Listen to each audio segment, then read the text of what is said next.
నిన్న విజయసాయిరెడ్డి ఇంట్లో ఈడీ సోదాలు నిర్వహించింది. కొన్ని కీలకమైనటువంటి డాక్యుమెంట్స్ని తీసుకెళ్ళింది. ఆ తర్వాత విజయసాయిరెడ్డి ప్రెస్ మీట్ పెట్టాడు. విజయసాయిరెడ్డి ప్రెస్ మీట్ పెట్టి చంద్రబాబు నాయుడు గారి మీద అవాకులు చవాకులు పేలాడు.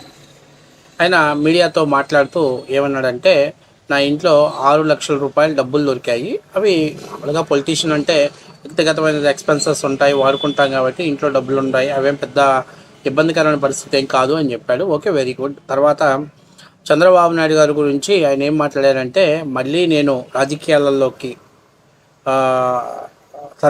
రిటర్న్ అవ్వాలనుకుంటున్నాను. ఖచ్చితంగా నేను రాజకీయాలలోకి వస్తే మాత్రం చంద్రబాబు నాయుడిని మళ్ళీ అరెస్ట్ చేసి జైల్లో పెట్టించే వరకు కూడా నేను నిద్రపోను. ఒకటి. రెండవది, మీడియా రంగాన్ని నేను ఎస్టాబ్లిషన్ చేయాలనుకుంటున్నా, మీడియా రంగంలో కూడా నేను అడుగు పెట్టాలనుకుంటున్నా.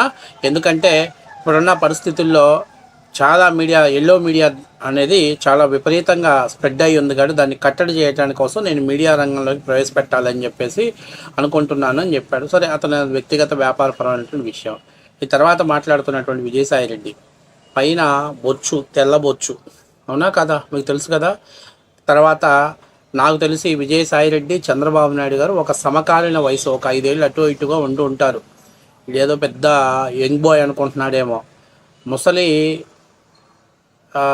అంటే ఓల్డ్ మ్యాన్ చంద్రబాబు నాయుడు అని చెప్పేసి మాట్లాడుతున్నాడు. అది ఈ విజయసాయిరెడ్డి మాట్లాడుతున్నాడు. అవునులే, 65 ఏళ్ల వయసులో కూడా ఇప్పటిదాకా కన్యాదానాలు చేసినటువంటి తల్లిదండ్రులను చూసాం, కానీ గర్భాధానం చేసిన మగోని నిన్నే చూసాం. కాబట్టి నీ దృష్టిలో నీ మైండ్ ఆ విధంగా పనిచేస్తుంది కాబట్టి నువ్వు చంద్రబాబు నాయుడు గారిని ఓల్డ్ మ్యాన్ అంటంలో తప్పులేదు. ఈ తర్వాత చంద్రబాబు నాయుడిని మళ్ళీ ఈసారి పవర్లోకి వస్తే నేను అరెస్ట్ చేపిస్తాడంట. ఆ విషయం గురించి మనం ఒకసారి డిస్కషన్ చేసే ముందు ఫస్ట్ టైం మీరు మన ఛానల్ చూస్తున్నట్లయితే సబ్స్క్రైబ్ చేస్తారని మనస్ఫూర్తిగా కోరుకుంటున్నా. అట్లాగే నా వీడియో మీకు నచ్చినట్టయితే లైక్ చేస్తారని, షేర్ చేస్తారని, అట్లాగే హైప్ బటన్ ద్వారా నాకు కొద్దిపాటి ప్రోత్సాహాన్ని మీరు అందిస్తారని నేను మనస్ఫూర్తిగా కోరుకుంటున్నా. 2024లో వైసీపీ ఘోర పరాజయం చెందిన తర్వాత విజయసాయిరెడ్డి ఈ యొక్క లిక్కర్కు సంబంధించినటువంటి కేసు ఒకటి నమోదు అవడంతో విజయసాయిరెడ్డి తన రాజ్యసభ సభ్యత్వానికి రాజీనామా చేశాడు. ఆ తర్వాత బీజేపీలోనూ లేకపోతే కూటమిలోనూ చేరాలనేటువంటి ప్రయత్నాలు చేశాడు. బీజేపీలో నీలాంటి ఆర్థిక నేరగాన్ని, అంటే ఇలాంటి వ్యక్తిని కానీ ఒకవేళ జాయిన్ చేసుకుంటే సెంట్రల్లో తమ పరుగు పోయిద్ది అనుకున్న బీజేపీ అతనికి రాజ్యసభలోకి అడుగు పెట్టడానికి, తమ పార్టీ తరఫున అడుగు పెట్టడానికి అవకాశం ఇవ్వకుండా డోర్స్ క్లోజ్ చేసింది. ఇక కూటమిలో కూడా విజయసాయిరెడ్డికి అంత వేయలేదు. ఎందుకంటే విజయసాయిరెడ్డి ఏమనుకుంటాడంటే, నేను పెద్ద రాజకీయ పరిజ్ఞత కలిగినటువంటి వ్యక్తులు అనుకుంటాడు. కానీ విజయసాయిరెడ్డి ఒక ఆర్థిక నేరగాడు. విజయసాయిరెడ్డి లాంటి ఒక లఫుట్ కానీ ఎవడు ఏ పార్టీలోనూ చేర్చుకోడు. విజయసాయిరెడ్డి ఒక బ్రోకర్. ఎంత బ్రోకర్ అంటే, కేంద్రం దగ్గర ఎవరికో ఒకరికి చిన్న చిన్న వీక్నెస్లు ఉంటే ఆ వీక్నెస్లని వాళ్ళకి తీర్చి తద్వారా రాజకీయంగా ఎదిగినటువంటి ఒక బ్రోకర్ గాడు విజయసాయిరెడ్డి. ఈ విజయసాయిరెడ్డి ఏమనుకుంటాడంటే ఇది కూడా పెద్ద గొప్పతనం అనుకుంటాడు. ఆస్తులు సంపాదించవచ్చు, ఆస్తులు 1000 కోట్ల రూపాయలు సంపాదించవచ్చు, కానీ రాజకీయాలలో క్రెడిబిలిటీ లేకపోతే వాడు ఎన్ని 1000 కోట్ల రూపాయల డబ్బులు సంపాదించినా వాడు రాజకీయాలలోకి పనికిరానటువంటి సన్నాసి అయిపోతాడు. అందుకు ఉదాహరణ విజయసాయిరెడ్డి. ఇప్పుడు విజయసాయిరెడ్డి కళ్ళ ముందున్న ఏకైక ఆప్షన్ ఏంటి? ఇక వైఎస్ కాంగ్రెస్ పార్టీలో. ఎందుకంటే అక్కడంతా క్రిమినల్స్కి, నేరగాళ్ళకి, బ్రోకర్లకి, పిక్ పాకెటర్లకి, వీళ్ళకి మాత్రమే అక్కడ అవకాశాలు ఉంటాయి. కాబట్టి అందులో మాస్టర్ డిగ్రీ చేసిన వాడు విజయసాయిరెడ్డి. కాబట్టి ఇప్పుడు మళ్ళీ వైఎస్ఆర్సీపీ పార్టీలోకి మనోడు రీజాయినింగ్ అవ్వాలని ప్లాన్ చేశాడు. అయితే ఏదైతే లిక్కర్ స్కామ్లో ఎస్కేప్ అవడానికి రాజ్యసభ సభ్యత్వం నుంచి రాజీనామా చేసుకొని పక్కకి వెళ్ళిపోయి నేను వ్యవసాయం చేసుకుంటానని చెప్పాడో, 2 విషయాలలో విజయసాయిరెడ్డికి గట్టి దెబ్బ తగిలింది. ఒకటి, లిక్కర్ స్కామ్లో తన ప్రమేయం లేదు అని చెప్పిన విజయసాయిరెడ్డిని A5గా లిక్కర్ స్కామ్లో అతను జాయిన్ చేయటం ఒకటి. రెండవ విషయం, ఏదైతే ఆదాయానికి మించినటువంటి ఆస్తులు ఉన్నాయనేటువంటి అభియోగంతో ఆమె ఉద్యోగానికి ఉద్వాసన పలికినటువంటి శాంతి గారు. ఈ శాంతి గారి గురించి విజయసాయిరెడ్డి ఎపిసోడు రాష్ట్ర వ్యాప్తంగా పెద్ద ఎత్తున సంచలనం జరిగింది. మీ అందరికి తెలిసిన విషయమే. ఎందుకంటే 60 ఏళ్లలో 20 ఏళ్ల యువకుడు లెక్కన మరి మనోడు ఇప్పటిదాకా విద్యాదానం చేసిన వాళ్ళు, లేకపోతే కిడ్నీ దానం చేసిన వాళ్ళు, లేకపోతే అవయవ దానం చేసిన వాళ్ళు, ఆస్తులు దానం చేసిన వాళ్ళు ఉంటే మనోడు ఒక్కసారిగా వారసుని దానం చేసినటువంటి గొప్ప మహానుభావుడు. అలాంటి మహానుభావుడి యొక్క కనుసైగలో పెరిగినటువంటి ఆమె ఉద్యోగాన్ని కాపాడటం కోసం విజయసాయిరెడ్డి విశ్వ ప్రయత్నాలు చేశాడు. అయితే అవేమి ఎక్కడా ఫలించకపోవడంతో పాటు ఆమెను సస్పెన్షన్ చేయడంతో మనోడు ఇక ఏదైతే తను రాజీనామా చేశాడో, అంటే రాజ్యసభ సభ్యత్వానికి రాజీనామా చేశాడో, ఆ 2 కోరికలు నెరవేరాలి. ఒకటి, ఈడీ అటాచ్మెంట్లో తన పేరు ఉండకుండా ఉంటుందని ఆశించాడు, కానీ అందులో A5గా వచ్చాడు.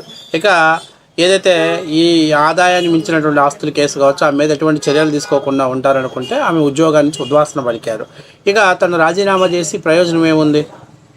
జగన్మోహన్ రెడ్డికి దూరం అయితే తన ప్రయోజనం ఏముంది? అందుకని చెప్పేసి మనోడు మళ్ళీ యాక్టివ్ అవ్వాలి, రాజకీయాలలోకి మళ్ళీ రిటర్న్ రావాలని చెప్పి అనుకున్నాడు. మరి రిటర్న్ రావాలంటే ఎవరినో ఒకరిని తిట్టాలిగా. ఎవరిని తిట్టాలి? చంద్రబాబు నాయుడు తిట్టాలి. చంద్రబాబు నాయుడు ఎందుకు తిట్టాలి?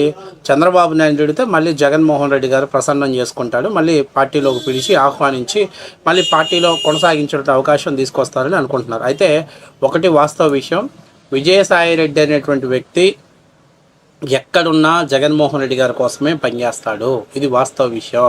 ఎందుకంటే మాయల మరాఠీ ప్రాణం చిలకలో ఉన్నట్టు జగన్మోహన్ రెడ్డి గారి ఆస్తుల కేసు విషయం కావచ్చు, అన్నీ కూడా విజయసాయిరెడ్డికి తెలుసు. అయినప్పటికీ ఈ 2.5 సంవత్సరాలలో అటు కేంద్ర ప్రభుత్వం కానీ రాష్ట్ర ప్రభుత్వం కానీ అతని మీద ఎటువంటి చర్యలు తీసుకోలేదంటే దానికి ప్రధానమైన కారణం జగన్మోహన్ రెడ్డి కేంద్ర పెద్దల్ని ఏ విధంగా మేనేజ్ చేస్తున్నాడు దానికి నిదర్శనం.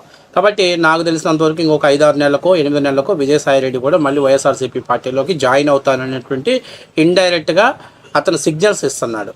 జగన్మోహన్ రెడ్డి గారు కూడా ఇంకేం మార్గం లేదు. ఎందుకంటే విజయసాయిరెడ్డి బయట ఉండటం అంటే తన రహస్యాలు తెలిసినటువంటి గూఢాచారి బయట ఉండటమే, ఫలితంగా తనకే ఇబ్బంది, ఎఫెక్ట్కరమైన పరిస్థితి. కాబట్టి మళ్ళీ అతన్ని వైసీపీ పార్టీలో జాయిన్ చేసుకుంటారు. కాకపోతే వాళ్ళ రాజకీయంగా కింద మీద పడతారు, అవన్నీ వాళ్ళ విషయం. కాకపోతే చంద్రబాబు నాయుడు గారి గురించి నోరు జారి మాట్లాడటం విజయసాయిరెడ్డి అనేది ఎందుకు మాట్లాడారనేది విజయసాయిరెడ్డి ఆత్మవిమర్శ చేసుకోవాలి.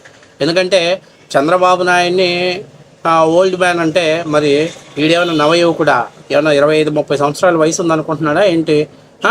నీ వయసు ఎంత? నీ కింద గేజ్ ఎంత? ఒకసారి ఆత్మవిమర్శ చేసుకో. కాబట్టి మీడియా ముందు మాట్లాడేటప్పుడు ఊరికే పైన బొచ్చు నరిస్తే కాదు తెలివితేటలు వచ్చేది, ఆలోచన కూడా ఆ విధంగా ఉండాలి.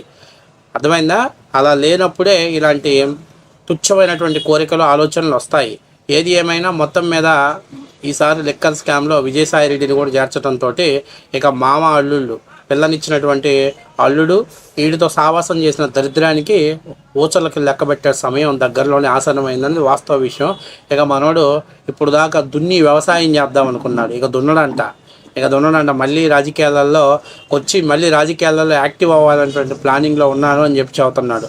మరి మనోడు అధికారాన్ని అడ్డం పెట్టుకొని ఎంతమందికి గర్భాధానాలు చేశాడు? ఇప్పుడైతే ఒక లిస్టే బయటకు వచ్చింది. ఇంకా ఎంతమంది ఉన్నారో వాళ్ళందరూ బయటకు వస్తే మనోడు 65 ఏళ్ల వయసులో కూడా ఇంకా 30 ఏళ్ళు వయసు ఉన్నటువంటి మంచి ఫిట్ ఉన్నటువంటి యువకుడిగా ఆ ఫీలింగ్లో ఉన్నాడు. కాబట్టి చంద్రబాబు నాయుడు గారిని ఆ పదం వాడి ఉండొచ్చు.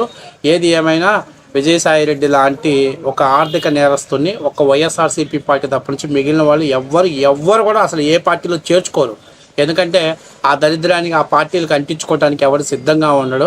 అందుకని పాపం 2 ఏళ్ళు విశ్వ ప్రయత్నాలు చేసి ఎవడు చేర్చుకోకపోవడంతో ఇక గతి లేక మళ్ళీ తిరిగి వైఎస్ఆర్సీపీ పార్టీలో చేరబోతున్నాడు ఈ విజయసాయిరెడ్డి. ఇప్పుడు దాకా ట్విట్టర్లో రెట్లేసేవాడు, ఇప్పుడు ఎక్స్లో ఆ వీడియోలు వేస్తాడు. వెయిట్ చేయండి, తొందరలో ఆ వీడియోలు కూడా ప్లే అవుతాయి, వెయిట్ చేయండి.